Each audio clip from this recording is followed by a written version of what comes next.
11th house से start करते हैं। ये घर जो है शनि और गुरु का है। यहाँ पर जो राशि होती है वो सैटर्न की होती है, तो राशि मालिक यहाँ पर शनि हो गए। और जो कारक हैं वो जुपिटर है यहाँ के। तो किस्मत का ग्रह भी जुपिटर ही माना जाएगा यहाँ पर। खाना नंबर 11 को बोला गया है कि गुरु स्थान, मतलब ये जुपिटर का स्थान होता है। यहाँ पर बैठकर जुपिटर एक न्याय हमेशा ही करता है इंसान के प्रति। जिसका जुपिटर यहाँ पर होता है वो न्याय पसंद इंसान इंसान होता है। ठीक है। और 11th हाउस को बहुत ही ज्योतिष में काफी लाभ का स्थान माना है। लोगों का मानना ऐसा है कि अगर यहाँ पर प्लैनेट अगर यहाँ पर बैठे होंगे, शुभ ग्रह बैठे होंगे, तो बहुत अच्छे रिजल्ट मिलते हैं। जबकि ऐसा नहीं है। अगर यहाँ पर जितने खराब ग्रह बैठे होंगे, जितने पाप ग्रह बैठे होंगे, वो ज्यादा अच्छे रिजल्ट देते हैं। शुभ प्लैनेट यहाँ पर बहुत अच्छे रिजल्ट नहीं दे पाते हैं। जैसे एग्जांपल बताऊं मैं आपको, जैसे यहाँ पर चंद्रमा अगर यहाँ पर हो, 11th हाउस में चंद्रमा बैठा हो, तो लाल किताब में लिखा हुआ है कि ना दादी को पोता मिलता है और ना आदमी को प्रॉपर्टी रुपया पैसा का सुख मिलता है। कहने का मतलब यह है कि चंद्रमा अगर यहाँ पर है तो दादी के रहते उस इंसान को बेटा नहीं होता है, मतलब दादी के सामने पोता नहीं होता है। चंद्रमा जिसका 11th हाउस में होता है। और फादर की जितना भी रुपया पैसा प्रॉपर्टी का जो भी सुख है वो भी नष्ट हो जाता है। ठीक है। और अगर बृहस्पति यहाँ 11th हाउस में बैठा हो और शनि राहु अगर 12th हाउस में बैठे हो, तो ऐसा इंसान व्यक्ति जो होता है ना, वो तलाक में जूझता रहता है, लड़ाइयों में जूझता रहता है, घर में कोई सुख शांति उसको नहीं मिलती है। सूर्य अगर यहाँ पर 11 में बैठा हो, तो आदमी को अपना प्रभाव जमाने में जो है ना दर दर की ठोकरें खानी पड़ती हैं। क्योंकि वो इंसान इतना सच्चाई परस्त होता है कि हर जगह सोसाइटी में जो भी बात करेगा बिल्कुल सच्ची बात करेगा, किसी को बुरा लगे या भला लगे। ठीक है। तो हर जगह ऐसा इंसान अपना प्रभाव नहीं जमा पाता है। सोसाइटी में वही अपना प्रभाव जमा पाते हैं जो चालाकी से अपनी बात को रखने वाले होते हैं। जहां पर लोगों की चाटुकारिता करनी पड़े, वो भी गुण उनके अंदर हो। और जहां पर डिप्लोमेटिक बन के कोई चीज सोसाइटी में पेश करना पड़े, वो भी गुण होते हैं जिस आदमी के अंदर। वही सोसाइटी में बहुत अच्छी एक इमेज बना पाता है। लेकिन सूर्य के अंदर ये गुण नहीं होते हैं। क्योंकि सूर्य जो होता है ना, वो सच्चाई परस्त इंसान होता है। जो उसको लॉजिक, जो उसको सही बात लगेगी, वही वो सामने रखता है। इसलिए वो सोसाइटी में बहुत से लोग उसको पसंद नहीं करते हैं। तो इसीलिए लाल किताब में लिखा है कि उसको दर दर की ठोकरें खानी पड़ सकती है। ठीक है। हाँ, लेकिन अगर यहाँ पर खराब ग्रह बैठे हो, यहाँ पर राहु बैठा हो, यहाँ पर सैटर्न बैठा हो, यहाँ पर वीनस बैठा हो, तो वो इंसान मालो माल हो जाता है। उसको पास पैसे की कोई कमी नहीं रहती है। ठीक है। तो कुंडली में जब भी अच्छा, सबसे अच्छा ज्योतिषी वही होता है, सबसे अच्छी प्रेडिक्शन वही ज्योतिषी अच्छा कर सकता है। भाई देखो, किसी भी गंदगी की प्रेडिक्शन निकालने के लिए, मान लीजिए किसी कुंडली में ऐसे योग हैं जो उस चार्ट में निगेटिव बातों को वो चार्ट बोल रहा है, उसकी प्लेनेट की प्लेसमेंट इस तरीके की है कि बहुत सारी निगेटिव चीज वाइब्रेशन उस चार्ट से निकल रही है। तो अगर उस ज्योतिषी को निगेटिव चीजों का एक्सपीरियंस नहीं होगा, तो वो उस गलती को, उस सिम्टम्स को वो पकड़ ही नहीं पाएगा। ठीक है। तो बहुत सी कहने का मतलब ये हुआ कि जो एक्सपीरियंस्ड ज्योतिषी होता है, जो दुनिया की हर समाज में पला बढ़ा होता है, वो चोरों के बीच में भी रहा होता है, वो चोर उचक्कों के बीच में भी, और जो मतलब हर तरीके के जो गलत काम करते हैं या नशेड़ी लोगों के बीच में भी रहा होता है, या जो जिनकी विपरीत लिंगी के प्रति जिनकी गलत निगाह होती, उनका उनका भी एक्सपीरियंस उसने लिया होता है। तो वो किसी चार्ट को बहुत अच्छे से पकड़ सकता है। इस चीज को निश्चित जी आप मानते हैं कि नहीं मानते हैं? जी बिल्कुल सर, है? मानता हूँ। तो उस जो, अब मान लीजिए कोई ऐसा ज्योतिषी है जो सिर्फ पूजा पाठ करने वाला है, उसको सिर्फ मंत्रों से मतलब है, वो रात दिन घंटियां बजाता है, पूजा ही करता रहता है, तो वो आपकी कुंडली में गलत चीजों को पकड़ ही नहीं पाएगा। क्योंकि उसको इतना एक्सपीरियंस ही नहीं है। तो जब तक कुंडली में घुस के आदमी एक्सपीरियंस नहीं करता है, तब तक प्रिडिक्शन करना आसान नहीं होता है। ठीक है, तो यहाँ पर स्टार्ट करते हैं। 11th हाउस बड़ा मतलब अच्छा हाउस है, इसमें आपको बहुत कुछ जानने को मिलेगा, और इसको लाल किताब ने 11th हाउस को अच्छे से समझाया हुआ है। हर प्लैनेट के यहाँ पे रिजल्ट को बताया हुआ है, तो एक एक प्लैनेट के रिजल्ट को हम यहाँ से बताना स्टार्ट करेंगे। इसमें लिखा हुआ है पाप अकेला, असर अकेला, 3 5 9 11, शनि वली का साथ मिले तो असर बढ़े गुना 11। कहने का मतलब यह है कि अगर यहाँ पर पाप ग्रह होंगे, पाप ग्रह कौन से हैं? शनि, राहु, केतु और शुक्र को भी पाप ग्रहों की श्रेणी में ही रखा जाता है, क्योंकि ये पापी ग्रहों का मित्र है। शनि का भी मित्र है, राहु का भी मित्र है, केतु का भी मित्र है। तो यहाँ पर चित जब यहाँ पर अगर पाप ग्रह अकेले हैं और अगर इनको 3 5 9 11 का साथ ना मिले, तब तक ये भी फल नहीं दे पाते हैं। कहने का मतलब यह है कि 11th हाउस में अगर कोई भी प्लेनेट बैठा होगा, तो 3rd हाउस में, 5th हाउस में, या 9th हाउस में, या 11th हाउस में प्लेनेट होना जरूरी है। तभी हम 11th हाउस में बैठे हुए प्लेनेट का सपोर्ट ले पाएंगे, तभी वो रिजल्ट देंगे। ठीक है, शनि वली का साथ मिले तो असर बढ़े गुना 11।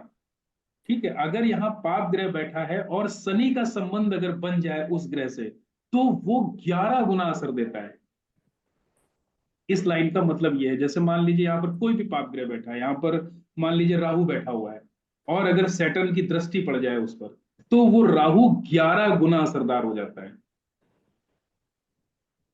ठीक है, तो 11वें घर में जो भी पापी ग्रह बैठा होगा उसका असर अच्छा ही होगा, उसका असर उत्तम ही होगा। इसीलिए 11th हाउस के राहु को भी एक तरीके से अच्छा माना जाता है। हालांकि वो फैमिली में थोड़ा बहुत डिस्प्यूट वगैरह करवाता है, उसको धर्म ज्ञान से कोई मतलब नहीं होता है। जो राहु यहाँ का 11th हाउस में होता है, वो सिर्फ टेक्निकल पर्सन होता है, उसको हर चीज में लॉजिक चाहिए होता है, उसको कोई मतलब नहीं होता है। अगर उससे आप कहोगे कि रोज सोमवार को भगवान भोलेनाथ के ऊपर हमको प्रसाद चढ़ाना चाहिए, या उनका तिलक करना चाहिए, या उनका अभिषेक करना चाहिए, तो राहु 11th हाउस वाला हमेशा ये कहेगा क्यों क्यों करना चाहिए, इसका लॉजिक क्या है।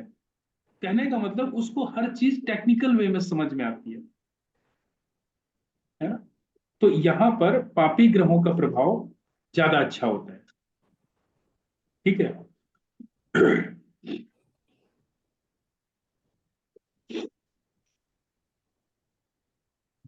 अ, ग्रह 11 जो मंदा होवे, असर में सबसे उम्दा हो, घर 11 से चलकर अपने बैठा तख्त पर जिस दिन हो। ठीक है, 11वें घर में कोई भी ग्रह हो, ठीक है, और लगन अगर खाली हो, तो इस ग्रह का भी कोई मतलब नहीं है। अगर 11वें हाउस में कोई प्लैनेट है, तो लगन में भी कोई ना कोई ग्रह होना चाहिए फर्स्ट हाउस में। और अगर फर्स्ट हाउस, 3rd हाउस और 11th हाउस अगर ये खाली है, और 11वां घर भी खाली है, अगर 11वें घर में भी कोई प्लैनेट नहीं है, तो 11वें घर का जो फल है ना, वो सैटर्न के अनुसार देखा जाएगा। कुंडली में शनि जिस कंडीशन में बैठा होगा, उसी अनुसार 11वें घर का रिजल्ट होगा।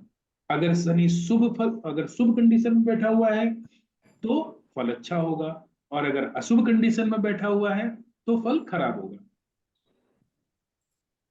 ठीक है, अगर 11th हाउस में कोई प्लैनेट नहीं है, फर्स्ट हाउस 3rd हाउस भी खाली है, तो फिर उसका जो असर है वो सैटर्न के अनुसार देखा जाएगा। हमको सैटर्न को देखना होगा कि वो कुंडली में किस कंडीशन में बैठा हुआ है, शुभ स्थिति में बैठा हुआ है कि अशुभ कंडीशन में बैठा हुआ है। ठीक है,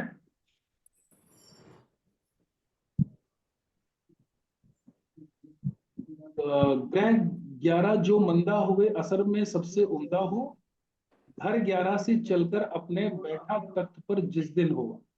कहने का मतलब यह है कि चाहे जैसा 11th हाउस में प्लैनेट बैठा हो, चाहे मंदी कंडीशन में बैठा हो, चाहे खराब स्थिति में बैठा हो, लेकिन वर्ष फल में जब भी वो लगन में आएगा, तब से वो अच्छे रिजल्ट देना स्टार्ट कर देगा।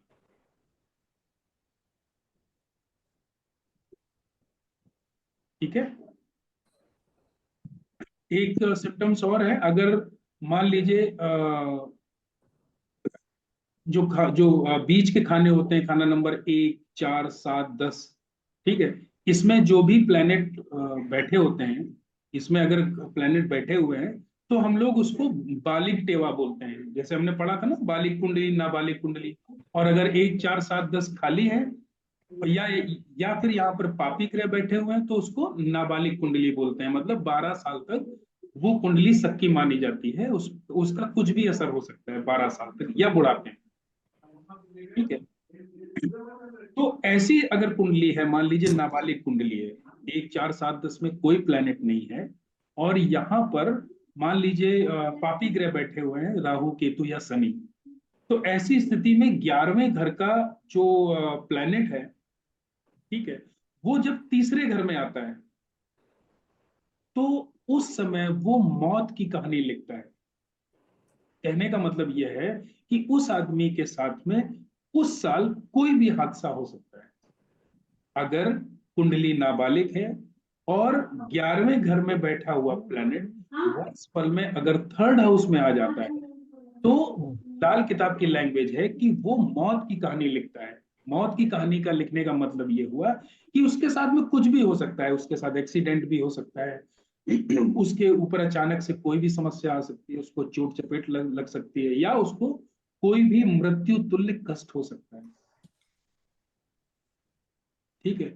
लेकिन एक कंडीशन और है, अगर उसी समय 8वें घर में अगर कोई भी ग्रह आ जाए, तो फिर वो मौत को रोक देता है। फिर वो मौत की कहानी वाला वो जो सिम्टम है वो खत्म हो जाता है। फिर किसी भी तरीके से 8वें घर वाले प्लेनेट का उसको सपोर्ट मिल जाता है। जैसे अगर 8 में सूर्य, चंद्र, बृहस्पति हो, तो ये सब जो प्लेनेट होते हैं वो मौत को रोकने का काम करते हैं। ठीक है, इतना समझ में आया? इसमें कोई डाउट तो नहीं है? नहीं सर। ठीक है।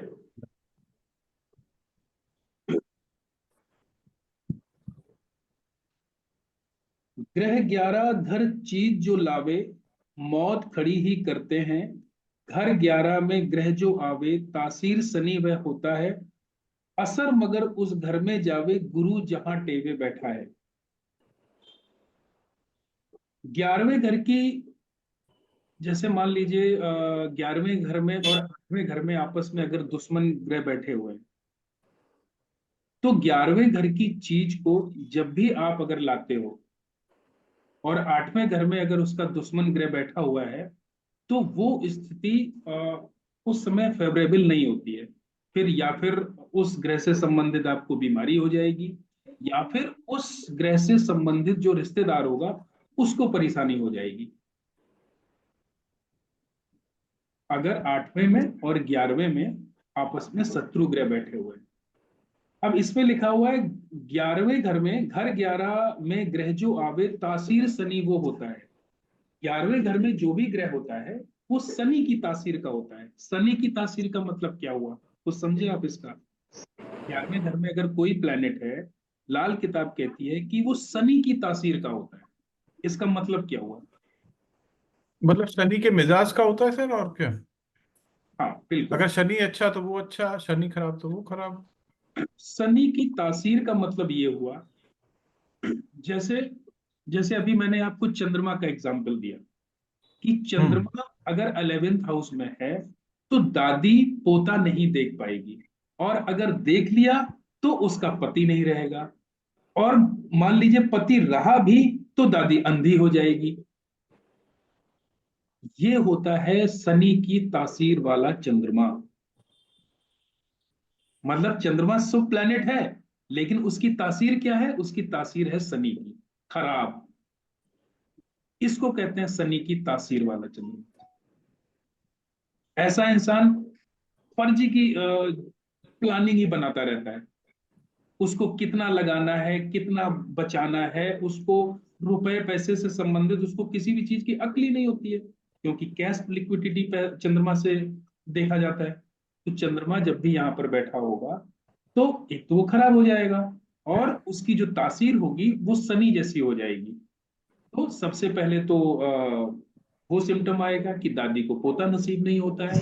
और दूसरा सिम्टम क्या होता है कि उसके अंदर आ, उतना दिमाग नहीं होता है कि वो पैसे को संभाल पाए और अपनी प्रॉपर्टी को संभालने की उसके अंदर अकल हो। ऐसे जैसे मान लीजिए, अगर ऐसा जैसे चंद्रमा अगर यहाँ पे है, तो अगर उस व्यक्ति के पास में 100 रुपए होंगे, तो वो 50 रुपए किसी से उधार मांगेगा और अपने दोस्तों के बीच में 150 रुपए खर्चा करेगा और अपने आप को बड़ा दिखाएगा। मतलब 100 रुपए तो उसने गवाए ही गवाए, 50 रुपए उधार लेके भी उसका सत्यानाश कर दिया। और सिर्फ क्या, सिर्फ अपने आप को बड़ा दिखाने के चक्कर में। ये होता है शनि की तासीर, दिखावेबाजी। शनि की तासीर, शनि की तासीर का मतलब है दिखावेबाजी। ठीक है। सूर्य अगर यहाँ पर बैठा हो, तो ऐसे व्यक्ति के पास में जो वो इरिटेट बहुत होता है। किसी भी काम को, कोई भी आदमी अगर उससे कोई बात कहेगा तो बड़े जल्दी इरिटेट हो जाएगा। उसके पिता से विचार नहीं मिलते हैं, फादर से भी उसके नोक झोंक कुछ ना कुछ होती रहती है। और इरिटेशन लेवल इतना तगड़ा होता है कि उस इंसान के अंदर कि वो नौकरी में कहीं टिक ही नहीं पाता है। ये है खराब शनि की निशानी। शनि की तासीर इसको बोलते हैं कि अच्छा खासा प्लैनेट, अच्छा खासा शुभ प्लैनेट वो शनि की तासीर का हो जाता है यहाँ पर बैठ। इसीलिए शुभ प्लैनेट यहाँ पर अच्छा रिजल्ट नहीं देते। तो यहाँ पे पापी ग्रह अच्छे रहते हैं सर, शनि पापी बैठ जाए तो अच्छा। पापी ग्रह अच्छे होते हैं। ठीक है। और अगर लेकिन मान सर लीजिए, वैदिक में तो चंद्रमा अच्छा होता है, 11वीं में लाभ के घर में अगर चंद्रमा बैठा तो। हाँ वैदिक, देखिए वैदिक और लाल किताब के रूल्स अलग अलग हैं, लेकिन जब भी प्रिडिक्शन हम करेंगे तो लगभग लगभग सेम निकल के आएंगे, वो अलग अलग सूत्रों के आधार पे। अब जैसे अच्छा। मान लीजिए यहाँ पर सूर्य बैठा है, और ऐसा इंसान अगर शनि की वस्तुएं यूज करने लगे। शनि की वस्तुएं क्या होती हैं? शनि की वस्तुएं होती हैं शराब। ठीक है। शराब वगैरह पीना, मांस खाना, पर दूसरी स्त्रियों पर दृष्टि डालना। सूर्य जब यहाँ पर होता है तो कहा जाता है झूठ मारे या झूठ। झूठ क्या है? झूठ जो है ना, एक तो दूसरों का झूठा खाना, एक वो झूठा झूठा होता है। किसी और के जीवन साथी से संपर्क बनाना, वो भी झूठा है। मांस खाना, वो भी झूठा है। शराब कीड़े पड़कर बनती है, वो भी झूठ है। और दिखावे का जीवन, ये सबसे बड़ा झूठ है। अगर सूर्य यहां पर हो और शनि के इन गुणों की उसको अगर आदत लग जाए, तो फिर उस इंसान का भगवान ही मालिक है। हर काम उसका उल्टा हो जाएगा, ना उसकी शादी हो पाएगी सही से, और ना ही जो है उसके अंदर बच्चे पैदा करने के गुण होंगे। क्योंकि सूर्य अगर खराब होगा तो इसका असर किसके ऊपर जाएगा? केतु के ऊपर। हमने पढ़ा था ग्रामर की क्लास में कि जो प्लैनेट खराब होता है तो वो किसी दूसरे प्लैनेट को खराब कर देता है। तो सूर्य जब भी खराब होगा तो वो किसको खराब कर देगा? केतु खराब कर देगा। केतु अगर खराब होगा तो संतान पैदा करने के गुण उसके अंदर नहीं रहेंगे। इसलिए जब भी किसी के भी जन्म कुंडली में 11th हाउस में सूर्य बैठा हो, तो सबसे पहले उसको, उससे आपको यही पूछना है कि शराब तो नहीं पीते हो या मांस वगैरह तो नहीं खाते हो। लेकिन अगर वो शराब या मांस खाने का आदी है, शनि की चीजों को अगर वो यूज कर रहा है, तो फिर वो इंसान प्रॉब्लम में ही रहेगा। बृहस्पति अगर यहाँ पर बैठा है, तो जब तक उसके पिता और भाइयों का साथ है, तब तक तो व्यक्ति के पास में सारे सुख रहेंगे। और जिसका पिता और भाई का जिसका साथ नहीं है, तो उसका तो फिर उसका जो दिमाग और उसके धैर्य की धज्जियां उड़ जाती है। ना उसका दिमाग काम करता है, और ना ही जो है अ, वो सही से किसी भी चीज को, अपनी जिंदगी को बहुत अच्छे से चला पाता है। तो ये है शुभ ग्रह। अब शुभ ग्रह यहाँ पर ये हालत है तो उनकी ये प्रिडिक्शन बनती है। तो शुभ ग्रह तो यहाँ पर अच्छे हुए ही नहीं। अब बचे बुध, राहु, केतु, शुक्र और शनि। ये सारी मित्र मंडली है। ये सब जो है ना पापी टोले में आते हैं एक तरीके से सब। एक इनका जो ग्रुप है वो पापियों का ग्रुप है। बुध, राहु, केतु, शुक्र और शनि। तो ये अगर प्लैनेट यहाँ पर बैठे होंगे तो बहुत अच्छा रिजल्ट देते हैं। शनि को अगर बुध की मदद मिल जाए तो ऐसा व्यक्ति जबरदस्त बिजनेसमैन होता है। ठीक है। राहु अगर हो यहां पर तो ऐसा इंसान दिमाग का बहुत तेज होता है। शुक्र अगर यहां पर बैठा हो तो उस आदमी के अंदर जोश, बात करने का तरीका, है ना, वो किस क्षण किस आदमी को किस बात का जवाब देना है, मतलब उसको क्या, कौन सा वर्ड बोलते हैं, वाक्पटुता हिंदी में बोलते हैं, है ना, वो बहुत अच्छी हो जाती है अगर वीनस यहाँ पर है। केतु अगर हो और शनि के साथ संबंध हो तो ऐसा इंसान तो मालो माल हो जाता है, पैसे की कोई कमी नहीं है। हालांकि ये चंद्रमा को खराब करता है, केतु यहाँ पर हो तो माँ प्रॉपर्टी इस हिस्से को खराब करेगा, लेकिन इससे इंसान को कोई मतलब नहीं है, माँ मतलब उसको सिर्फ लाभ से मतलब, उसको सिर्फ प्रॉफिट से मतलब होता है। तो पाप ग्रह जो होते हैं ना, वो ऐसी इंसान को सोच देते हैं कि उसे अपना फायदा निकालना है, चाहे वो किसी भी तरीके की तिकड़म लगाए। तो इसलिए यहां पर पाप ग्रह अच्छे रिजल्ट देते हैं। ठीक है, तो यही इसमें लिखा हुआ है कि घर 11 में ग्रह जो आवे तासीर शनि वह होता है, असर मगर उस घर में जावे गुरु जहां टेवे बैठा है। अब शनि की तासीर का तो ग्रह होता है, वो जो भी प्लेनेट 11th हाउस में आएगा वो शनि की तासीर का तो होगा, लेकिन उसका एंड रिजल्ट क्या होगा? एंड रिजल्ट उसका वही होगा, वो बृहस्पति के आधार पर तय होगा कि बृहस्पति जन्म कुंडली में जिस हाउस में बैठा होगा उसी हाउस से रिलेटेड उसका रिजल्ट आएगा, एंड रिजल्ट। जैसे अगर यहाँ पर 11th हाउस में बुध, शुक्र, शनि, राहु ये सब बैठे हुए हैं, कोई भी प्लेनेट बैठा है, तो वो शनि की तासीर का तो है, लेकिन उसका जो एंड रिजल्ट है, जैसे मान लीजिए 4th हाउस में बृहस्पति बैठा हुआ है, तो यहां पर जैसे 11th हाउस में पापी ग्रह हो गए तो उसको लाभ तो होगा, लेकिन उसका रिजल्ट हम क्या देखेंगे, उससे रिजल्ट क्या निकला? तो रिजल्ट यही निकलेगा जहां पर बृहस्पति बैठा होगा। जैसे मान लीजिए 4th हाउस में बृहस्पति बैठा है तो उस इंसान के मकान बहुत बनेंगे। 2nd हाउस में बृहस्पति बैठा हुआ है तो वो गुरु बन के कमाएगा, वो संसार का गुरु बन सकता है, लोगों को ज्ञान बांट के पैसा कमाएगा। 3rd हाउस में बृहस्पति बैठा है तो इतना वो पुरुषार्थी होगा, इतना वो मेहनत करने वाला होगा, उससे पैसा कमाएगा, हो सकता है विदेश में जाकर पैसा कमाए। 5 में अगर मान लीजिए जुपिटर बैठा है तो वो सरकार के कामों से पैसा कमाएगा, अपनी बुद्धि से, बुद्धि के बलबूते पर लाभ कमाएगा। 6 हाउस में बृहस्पति अगर बैठा हुआ है तो नौकरी से पैसा कमाएगा, उसकी नौकरी बहुत अच्छी चलेगी। 7th हाउस में अगर जुपिटर बैठा हुआ है तो वो दलाली के कामों से पैसा कमाएगा। कहने का मतलब ये है कि यहां पर जो भी पापी ग्रह बैठेंगे वो लाभ तो देंगे, लेकिन उस लाभ से उसका रिजल्ट क्या निकलेगा? तो जुपिटर जहां पर बैठा होगा उसी कंडीशन से डिसाइड होगा कि उसका एंड रिजल्ट क्या होगा। ये बात समझ में आई? तो इस तरीके से हम प्रिडिक्शन, देखो कितना मतलब अगर ये सूत्र हमको याद रहेंगे तो प्रिडिक्शन कितना आसान हो जाएगा। हम किसी भी प्लैनेट को 11th हाउस में बैठ के उस प्लैनेट के कारक तत्वों द्वारा हम लाभ के बारे में सोचते हैं, एक वैदिक ज्योतिष में एक इसी तरीके से प्रिडिक्शन करते हैं, लेकिन ये प्रिडिक्शन पूर्ण नहीं हुई। पूरी प्रिडिक्शन कब हुई? हम ये देखेंगे कि कौन कौन सा प्लैनेट यहां पर बैठा हुआ है, पहले तो हम ये देखेंगे कि वो शनि की तासीर का हुआ। अब शनि की तासीर का तो हुआ, लेकिन रिजल्ट क्या आया? रिजल्ट जानने के लिए हम जुपिटर को देखेंगे, जुपिटर किस हाउस में बैठा हुआ है। तो इस तरीके से 11th हाउस में बैठे हुए प्लैनेट की प्रेडिक्शन की जाएगी। ठीक है, बुध और बृहस्पति 11वें घर में होते हैं तो अच्छी स्थिति बन जाती है, शुभ कंडीशन हो जाती है। ठीक है, लेकिन तीसरे हाउस में अगर कोई प्लैनेट नहीं तब ये अशुभ रिजल्ट देते हैं। 3rd हाउस में कोई प्लैनेट बैठा होगा तब तो ये बुध और गुरु यहाँ पर बैठ के ठीक रिजल्ट देते हैं, लेकिन 3rd हाउस में अगर कोई प्लैनेट नहीं है तो ये प्लैनेट अच्छे रिजल्ट नहीं देते हैं।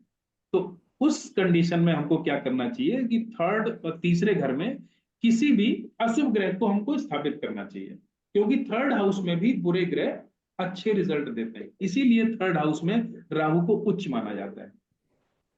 ठीक है, लेकिन है तो वो बुरा ग्रह। 3rd हाउस में भी इस तरीके के जो प्लैनेट होते हैं, मंगल भी यहाँ पर अच्छा रिजल्ट देता है, तो बुरा राहु हो यहाँ पर तो इसीलिए उसको उच्च का माना जाता है। तो अगर मान लीजिए 3rd हाउस में जैसे 11th हाउस में कोई प्लैनेट बैठा हुआ है तो क्या? अगर वो रिजल्ट नहीं दे रहा है तो ऐसे इंसान को गोमेद पहना देना चाहिए। तो गोमेद पहनते ही राहु की जो एनर्जी है बोला थर्ड हाउस में आ गई। ठीक है। चलो ठीक है। तीसरे घर में, तीसरे घर में शुक्र को कहा गया है एक बहुत ही मतलब उसको क्या कहेंगे, एक खराब वर्ड बोला गया है। शुक्र अगर थर्ड हाउस में अकेला बैठा हो, उसको कहा गया है कि महालुच्चा। लुच्चा कहने का मतलब वो जहां देखो वहां मुंह मारेगा। थर्ड हाउस में वीनस अगर होगा और अकेला अगर होगा, तो वो बहुत जल्दी विपरीत लिंगी के प्रति अट्रैक्ट हो जाता है, चाहे वो लड़की हो चाहे वो लड़का हो, है ना। तो उसको सिर्फ जो है ना सुंदरता से मतलब होता है बस, और उसको कोई लेना देना नहीं है। तो वीनस थर्ड हाउस में हो तो उसके कैरेक्टर को आप इसी तरीके से जज करेंगे। उसको सिर्फ सुंदरता से मतलब। लुच्चा कहेंगे सर, लुच्चा। हाँ हाँ बिल्कुल, उसको लुच्चा ही कहेंगे हम, क्योंकि वो कहीं भी मुंह मार सकता है थर्ड हाउस के वीनस को। वो देखने में समाज के सामने भले ही जो है वो बड़ा अपने आप को सभ्य शो करे, या लड़की हो तो बड़ा अपने आप को सभ्य शो करे, लेकिन वो अंदर से सभ्य होगा नहीं, है पक्का है। उसको जब भी मौका मिलेगा तो वो मौका छोड़ेगा नहीं। एक नंबर का झूठा होता है, एक नंबर का। अच्छा, झूठ भी बोलेगा? बिल्कुल झूठ बोलेगा। जिस आदमी के अंदर इस तरह के गुण होंगे तो झूठा तो होगा ही होगा। तो तीसरे हाउस में, थर्ड हाउस में इसी तरह के ग्रह को स्थापित करना चाहिए, तभी 11th हाउस के रिजल्ट अच्छे मिलेंगे। जो आदमी झूठा होगा, मक्कार होगा, और लाभ के लिए किसी भी बात को वो पलट सकता हो, किसी भी बात को सच बात को झूठ में बदल दे, झूठ बात को सच में बदल दे, इस तरीके के गुण होंगे, वही तो लाभ कमा पाएगा। नहीं तो सच्चा आदमी कहाँ लाभ बना पाता है, कहाँ लाभ कमा पाता है। तो इसीलिए थर्ड हाउस में इस तरीके के प्लैनेट को हमेशा स्थापित करना चाहिए। मान लीजिए वीनस 11th हाउस में बैठा है, तो वीनस 11th हाउस वाले को बोलते हैं कि वर्ड मुझे याद नहीं आ रहा है, एक मतलब एक लाइन में बता रहा हूं कि सुंदर स्त्रियों के पीछे घूमने वाला लट्टू, इस तरीके से बोलते हैं उसको। वीनस भी 11th हाउस में अगर हो तो वो भी जो है ना ख्यालों में उसके हमेशा एक सुंदर स्त्रियां या लड़की के चार्ट में है तो सुंदर लड़के उसके दिमाग में हमेशा चलते रहते हैं, अगर वीनस 11th हाउस में बैठा हुआ है। ठीक है। तो शुक्र अगर 11 में हो और अगर थर्ड हाउस खाली हो, तो यहाँ पर गोमेद पहनाया जा सकता है, राहु को यहाँ स्थापित किया जा सकता है, या हीरा भी पहनाया जा सकता है उसको, या अमेरिकन जर्कन पहना सकते हैं। तो ये तरीके होते हैं नगों को पहनने के। तो 11वें घर में ग्रह है, तो तीसरे के लिए पापी ग्रहों के रत्न आप पहना सकते हो किसी भी चार्ट में। कोई भी अगर प्लैनेट हो, अगर पापी ग्रहों के नग इंसान को पहना दोगे तो फिर प्रॉब्लम नहीं आएगी। उसके अंदर लाभ कमाने के गुण, ये उसके अंदर बहुत अच्छे डेवलप हो जाएंगे। और मान लीजिए जैसे लगन खाली है, तो फिर हम नग कैसे पहनाएंगे, तो वहां पर जो राशि लिखी है उससे संबंधित मित्र ग्रह के नग आप पहना सकते हो उसको, या उसके गले में वो नग डलवा सकते हो। जो भी, जैसे लगन में कोई प्लैनेट नहीं है तो वहां पर जो भी राशि लिखी हो, 5 नंबर है तो सूर्य लिखा होगा, तो सूर्य का मित्र ग्रह जैसे बुध हुआ, तो पन्ना आप उसके गले में पहना सकते हो। ठीक है। बृहस्पति उसका मित्र हुआ, तो उसको आप बृहस्पति का जो रत्न होता है पुखराज, उसको पहना सकते हो। ठीक है। तो ये नग पहनने के तरीके होते हैं, कौन से नग हमें पहनने चाहिए। 11th हाउस को देख के ये डिसाइड होगा कि कौन से नग हमको पहनना चाहिए। ठीक है। चंद्रमा जैसे 11 में हो, चंद्रमा की हमने बात की, चंद्रमा 11 में हो तो केतु, केतु खराब हो जाता है, यानी पॉजिटिव सोच हमारी मिट्टी में मिल जाती है। केतु यानी पॉजिटिव सोच, वफादारी के गुण उस इंसान के अंदर होते ही नहीं है। कुत्ता वफादार होता है ना, इसीलिए उसको केतु से रिप्रेजेंट किया जाता है। तो जिसका भी चंद्रमा 11th हाउस में है, उसका केतु खराब हो जाता है, उसकी पॉजिटिव सोच खत्म हो जाती है, और उसके अंदर वफादारी के गुण खराब हो जाते हैं। और अगर केतु 11th हाउस में बैठा हो तो चंद्रमा खराब हो जाता है, यानी कि आदमी के अंदर मन में जो शांति है वो खत्म हो जाती है। हमेशा अशांत रहता है ऐसा इंसान, हमेशा मन से परेशान रहेगा। अपनों से ही खराबी बना लेगा, अपनों से ही लड़ाई झगड़ा करेगा, क्योंकि मन ही उसका शांत है, उसका किसी चीज में मन ही नहीं लगेगा। तो सोसाइटी में लोगों से उसके संबंध खराब होते चले जाते हैं। राहु अगर यहां पर बैठा हुआ है तो बृहस्पति को खराब कर देगा। राहु, राहु का मतलब मैंने आपको बताया कि टेक्निकल होना, राहु मतलब टेक्निकल होना। वो सिर्फ साइंस को मानने वाला इंसान होता है, अध्यात्म को बिल्कुल नहीं मानता है राहु 11th हाउस वाला। उसको हर चीज में तर्क चाहिए। कोई भी काम होगा वो धर्म के आधार पर उसको नहीं देखेगा, वो तर्क के आधार पर देखेगा। तो राहु जब 11th हाउस में होता है तो आप पाओगे कि आ, वो अपने मतलब जैसे उसके फादर हैं या पूर्वज हैं, उन उन उनको वो बिल्कुल भी एक तरीके से उनको एक तरफ किनारे रख के उनसे कहता है जाइए, मुझे आप लोगों का पैसा नहीं चाहिए, मैं खुद कमा लूंगा। खुद मेरे अंदर इतने गुण हैं कि मैं उसको कमा के आपसे बड़ा निकल जाऊंगा। कहने का मतलब एहसान ना मानने वाला, अपनी बुद्धि से चलने वाला, ये राहु के यहाँ पर गुण होते हैं। और अगर बृहस्पति हो तो राहु नष्ट हो जाता है। यानी ऐसा आदमी जिसके अंदर कोई आइडिया ही ना हो, वो हमेशा युक्ति से या आइडिया से या चालाकी से काम ही नहीं ले पाएगा।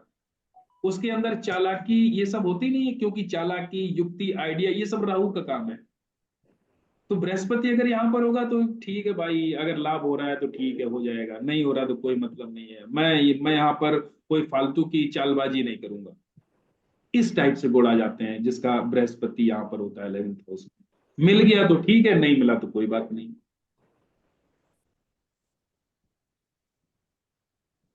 ठीक, लाल किताब में एक एक लाइन और लिखी है कि 11वें घर के ग्रह का अगर दुश्मन ग्रह 8वें हाउस में बैठा है तो उसमें लिखा है कि आई ओ आई, मौत आई, ये लाइन लिखी हुई है। तो 8th हाउस और 11वें हाउस में जब भी आपस में शत्रु प्लैनेट बैठते हैं तो वो हर काम को खराब करने वाले होते हैं। इसीलिए एक मोटी सी लाइन लिखी हुई है कि आई ओ आई, मौत आई। है ना, मतलब कोई भी काम करेगा ना वो पूरी तरीके से फ्रूटफुल नहीं होगा। कोई भी काम लाभ कमाने को जाएगा, लाभ कमाने की हैसियत से पैसा लगाएगा, लेकिन उसको लाभ नहीं मिलेगा। वो कहीं ना कहीं उसका पैसा डूब भी सकता है, या जितना उसने लाभ सोचा है ना वो लाभ की जगह हो सकता है हानि हो जाए। ठीक है। थर्ड हाउस में राहु, शुक्र या केतु या इन पापी ग्रहों के दोस्त अगर थर्ड हाउस में बैठे हुए हैं तो 11वें 11th हाउस में बैठे हुए ग्रह हमेशा अच्छा फल देंगे, कोई भी ग्रह यहाँ पर बैठा हो। ठीक है।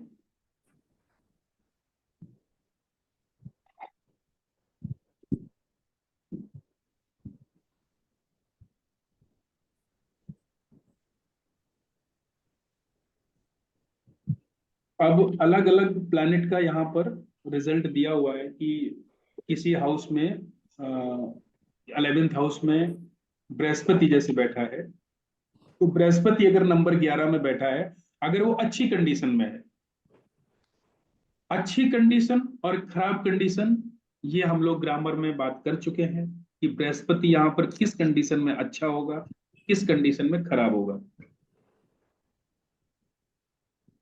निशित जी, किस कंडीशन में बृहस्पति 11th हाउस में अच्छी स्थिति माना जाएगा? हम कैसे कहेंगे कि बृहस्पति यहाँ पर शुभ बैठा हुआ है? सर कोई दृष्टि ना पड़ रही है उसकी शत्रु ग्रह की, अगर 11th हाउस में हम्म। टक्कर ना पड़ रही हो सर किसी दुश्मन हम्म। ग्रह की। हम्म। और सोनाली जी, आप इसमें कुछ ऐड करना चाहेंगी? कैसे हम जानेंगे कि बृहस्पति यहाँ पर अच्छी कंडीशन में है या अशुभ कंडीशन में है? क्या ग्रहण लगता है ना चंद्र पे और सूर्य पे, तभी बिल्कुल बृहस्पति बिल्कुल, खराब ये भी होता है एक ना। पॉइंट है। राइट, ये भी एक पॉइंट है। अगर कुंडली में सूर्य ग्रहण या चंद्र ग्रहण होगा तो बृहस्पति अशुभ माना जाएगा। और एक सबसे बड़ा सूत्र, बृहस्पति के घर 2, 5, 9, 11, 12, अगर यहाँ पर बृहस्पति के शत्रु ग्रह बैठे हुए हैं तब भी बृहस्पति खराब ही माना जाएगा। ठीक है। अब यहां पर क्या लिखा हुआ है कि बृहस्पति अगर खाना नंबर 11 में बैठा हो, अगर वो नेक हालत में होगा, अच्छी कंडीशन में होगा, तब क्या लिखा है, जब तक टेबे वाला खानदान में मुस्तरका रहे और पिता जिंदा हो तो सांप भी सजदा करे। कहने का मतलब यह है कि व्यक्ति के अगर पिता जिंदा होंगे तो सांप भी सजदा करने का मतलब क्या हुआ, सांप का मतलब क्या हुआ, जितने चालाक आदमी हैं, जितने दुष्ट आदमी हैं, उसको सांप बोला गया है। तो अगर व्यक्ति के पिता जिंदा होंगे तो चालाक आदमी भी उसका कुछ नहीं बिगाड़ सकता। लेकिन अगर पिता से अलग हो जाएगा या चरित्र का ढीला होगा, ठीक है, या जन्म कुंडली में अशुभ ग्रह होंगे, उससे संबंधित अगर कोई काम करेगा, या जो उस कुंडली में अशुभ प्लैनेट बैठे होंगे उसके रिश्तेदारों से साथ मतलब उसके रिश्तेदारों के साथ में रहेगा, ठीक है, तो वो फिर वो दुश्मनों की चाल में फंस जाएगा।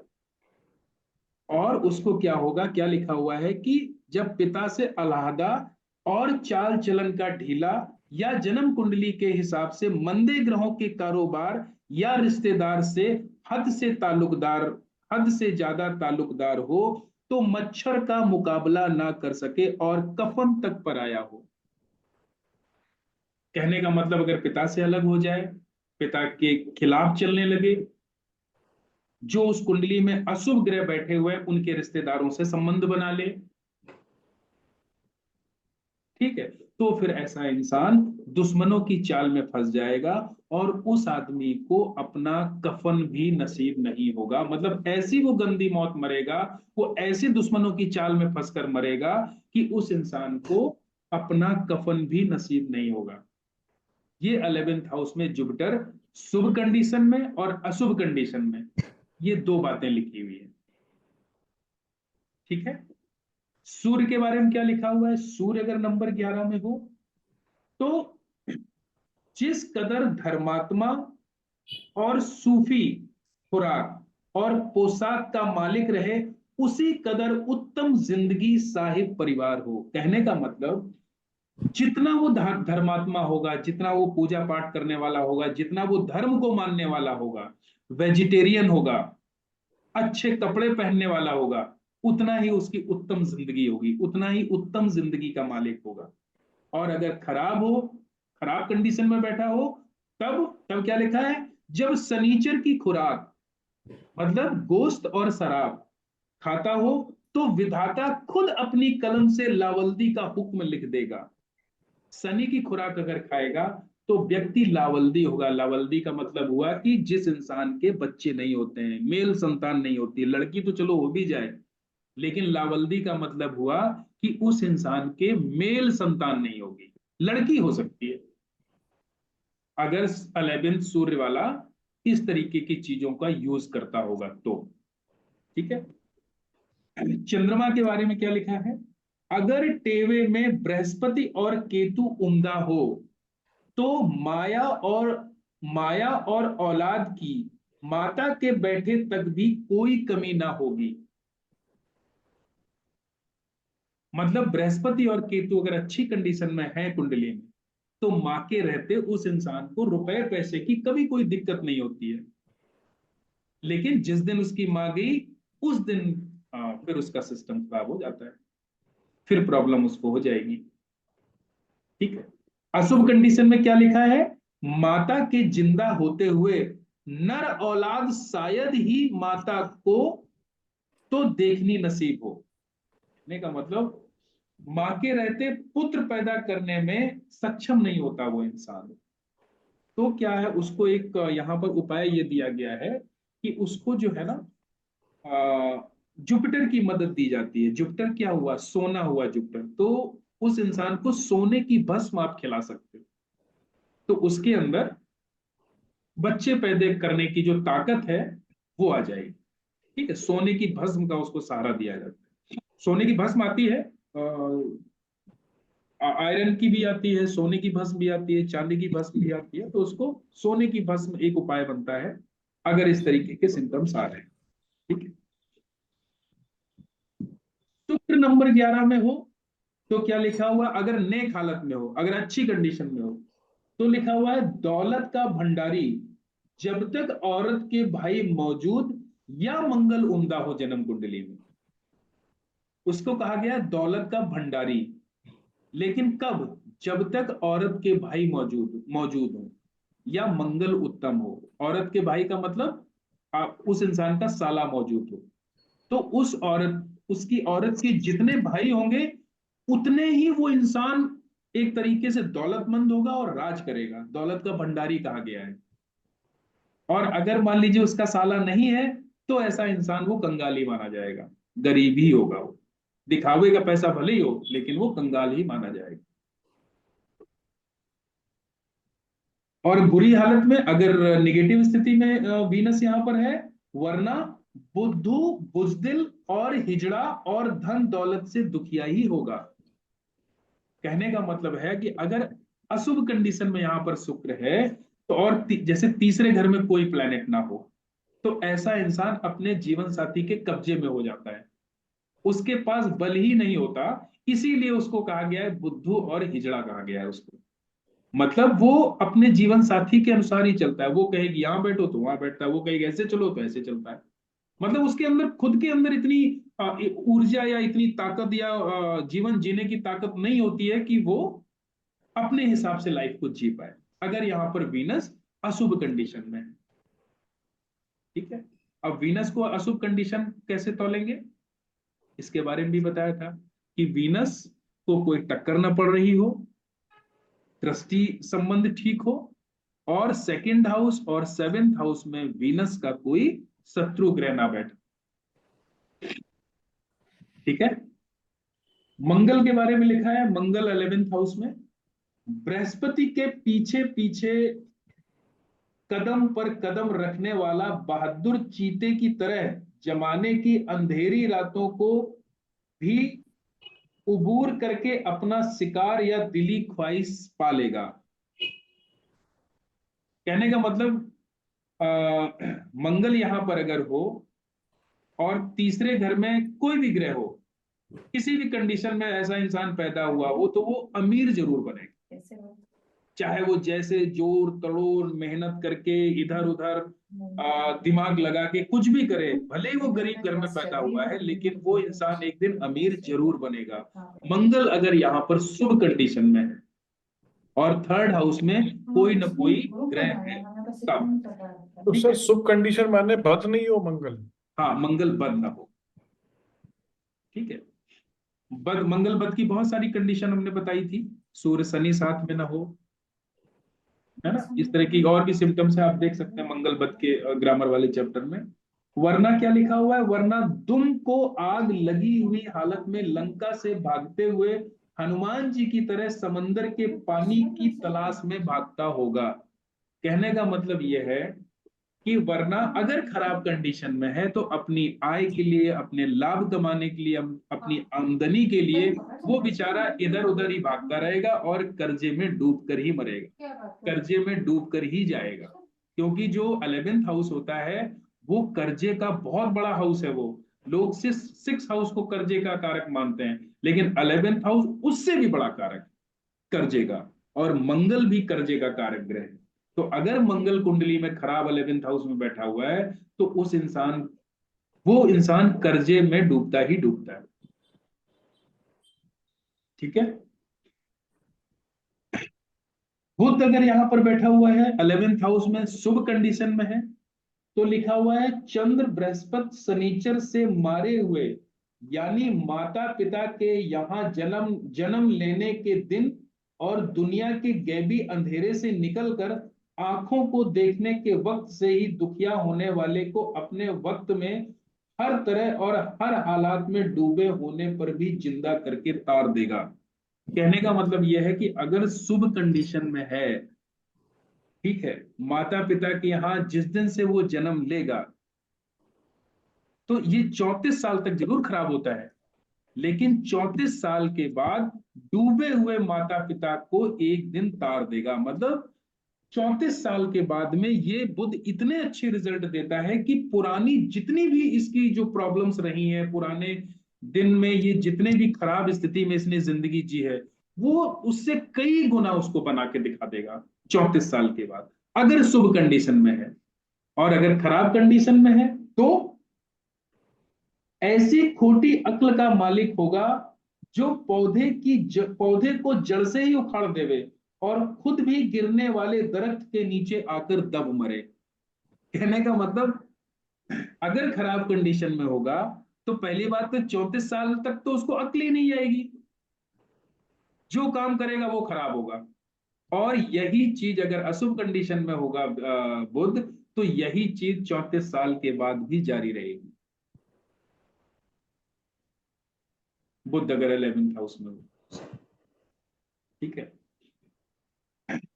शनि अगर 11th हाउस में होगा तो विधाता की तरफ से लावल्दी के लिखे हुक्म को भी दूर करके बच्चे की पैदाइश का हुक्म देगा। कहने का मतलब, ऐसे इंसान को कभी भी लावल्दी नहीं होगी, उसको संतान जरूर होगी, ठीक है। और तमाम दुनिया के जहरों और हर तरह के मुखलिफीन के बरखिलाफ अकेला ही हर तरह से पूरी हिफाजत करेगा और धर्म ईमान में सच्चे होने का पूरा सबूत देगा।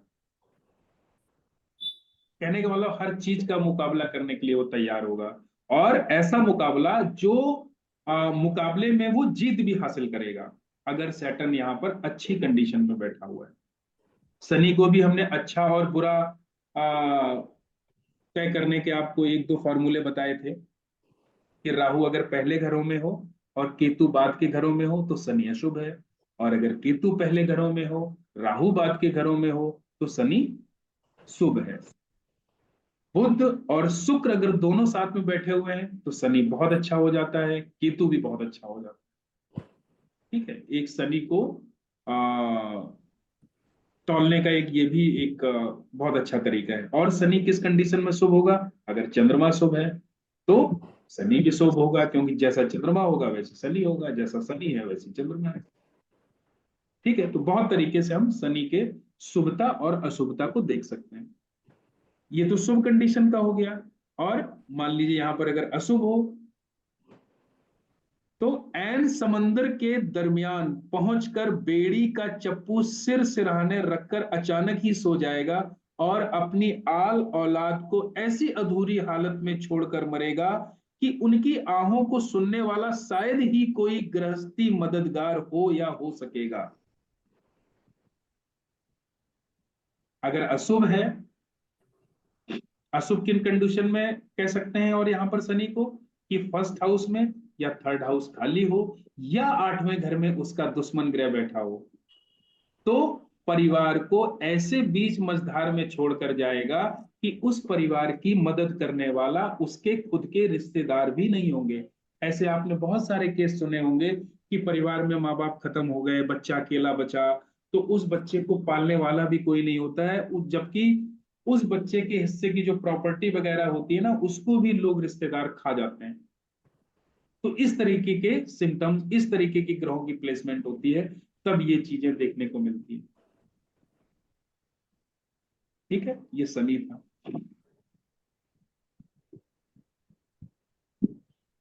यहां तक कुछ पूछना है? समझ में आया? जी सर।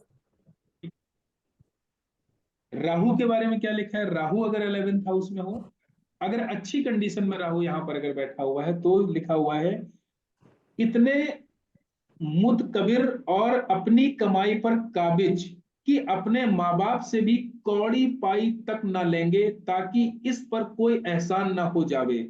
खुद कमाएंगे और सोना बनाएंगे, मगर अपने जन्म से पहले के मिले हुए सोने को खाक कर दिखाएंगे। ना बृहस्पति पिता का लिहाज, ना राहु मतलब ससुराल का लिहाज, खुदा की जियारत कर रहे होंगे।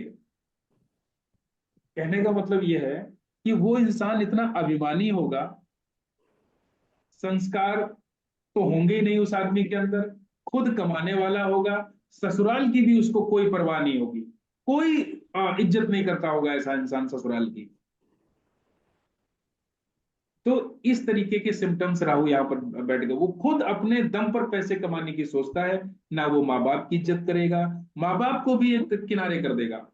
इतना ज्यादा उसके अंदर अहम और अहंकार आ जाता है कि वो ये सोचता है कि मैं ही हूँ सर्वे सर्वा, मैं ही सब कुछ कर सकता हूँ, मैं ही अपनी कमाई के पैसे से ही सब कुछ पैदा करके दिखाऊंगा। और ऐसा होता क्या है कि जैसा इंसान जब पैदा होता है ना, तो उसके परिवार की प्रॉपर्टी पैसा सब बर्बाद हो चुका होता है।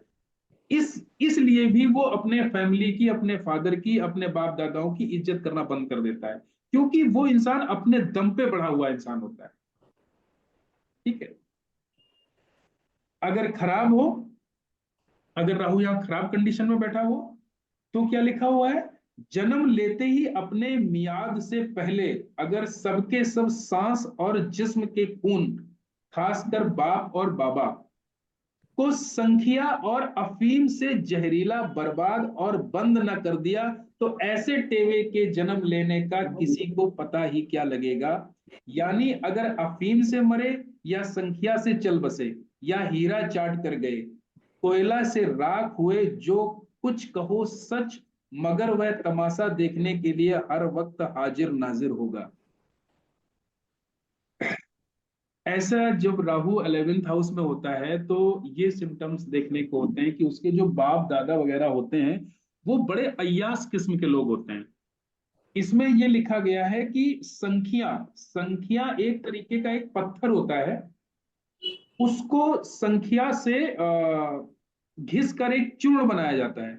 वो संख्या जो होता है वो कामोत्तेजना को बढ़ाता है, कामोत्तेजना को बढ़ाता है। संख्या अफीम से जहरीला, मतलब उसके जो बाप दादा होंगे वो संख्या और अफीम वगैरह इन सब चीजों को प्रयोग करने वाले होते हैं। और जो इनके बाप दादा जो होते हैं वो अय्यासी करते हुए मरेंगे, अय्यासी करते हुए जाते हैं, वो इतने अय्यास होते हैं अगर राहु यहाँ पर निगेटिव स्थिति में बैठा हुआ है। ठीक है, ये है राहु 11 का। केतु नंबर 11 में लिखा हुआ है, आल औलाद और ख्वाहिश और केतु की आस्या, रिश्तेदार या दीगर कारोबार से संबंधित केतु का फल 11 गुना उम्दा होगा जब खाना नंबर 5 में चंद्र या बृहस्पति ना हो।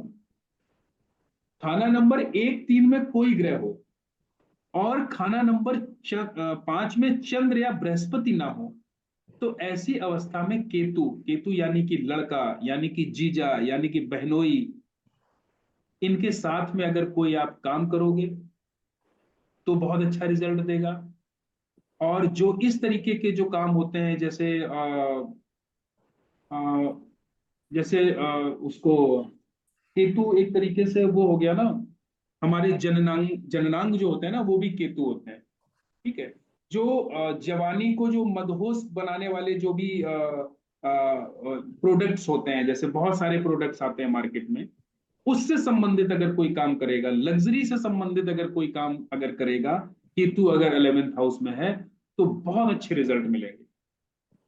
केतु से संबंधित ये सारे काम होते हैं। आपने देखा होगा कुछ ब्रांड ऐसे हैं जो अंडर गारमेंट्स बनाते हैं। आपने विदेशों में देखो, जाके थाईलैंड वगैरह में देखो, या और भी जो इस तरीके के फॉरेन कंट्रीज हैं, वहां पर लोग इस तरीके के अंडर गारमेंट्स बना रहे हैं जो लाखों रुपए के मिलते हैं, है ना। तो ये जो है ना, Ketu 12th house, Ketu 11th house वाले ये लोग कर सकते हैं। तो इस तरीके के काम केतु 11th हाउस वाला बहुत अच्छा रिजल्ट देता है। और अगर खराब कंडीशन में है, तो खुद अपना केतु यानी आल औलाद और शनि और चंद्र का फल हद से ज्यादा निकम्मा होगा। कहने का मतलब, वो इंसान डिप्लोमेटिक नहीं होगा अगर केतु यहाँ पर खराब कंडीशन में बैठा है। चंद्रमा नष्ट हो जाएगा, और वो मतलब नर औलाद पैदा करने की कंडीशन में नहीं होगा। तो ये जो है, इस तरीके से केतु 11th हाउस में और बाकी प्लैनेट के 11th हाउस में ये रिजल्ट थे। ठीक है। स्लाइड में बहुत ही कम लिखा हुआ है, एक बार आप वीडियो इसको सुन के इसको आप नोट कर सकते हैं फिर से, ठीक है। स्लाइड में मैंने सिर्फ कुछ ही पॉइंट्स डाले हुए हैं कि 8, 11, 8th हाउस 11th हाउस में प्लैनेट अगर आपस में शत्रु हैं तो 11th वाला प्लैनेट रिजल्ट नहीं देगा या खराब हो जाएगा, रिजल्ट खराब आएंगे। 11 में चंद्रमा है तो केतु खराब हो जाएगा, वही मतलब मैंने बताया कि दादी को पोता नसीब नहीं होगा।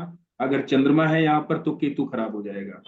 11 में केतु है तो चंद्रमा खराब हो जाएगा, मतलब रुपए पैसे प्रॉपर्टी ये सब सारी चीजें खराब हो जाएंगी।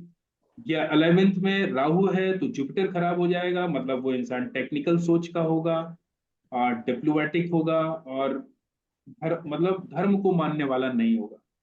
गुरु है तो राहु खराब हो जाएगा, वो सिर्फ प्योर धर्मात्मा आदमी होगा, उसके अंदर टेक्निकल या सोच इस तरीके का कोई गुण ही नहीं होगा, ठीक है। तो ये चीज 11th हाउस में बैठे हुए प्लैनेट के रिजल्ट थे। तो आज इसको इतना ही रखते हैं।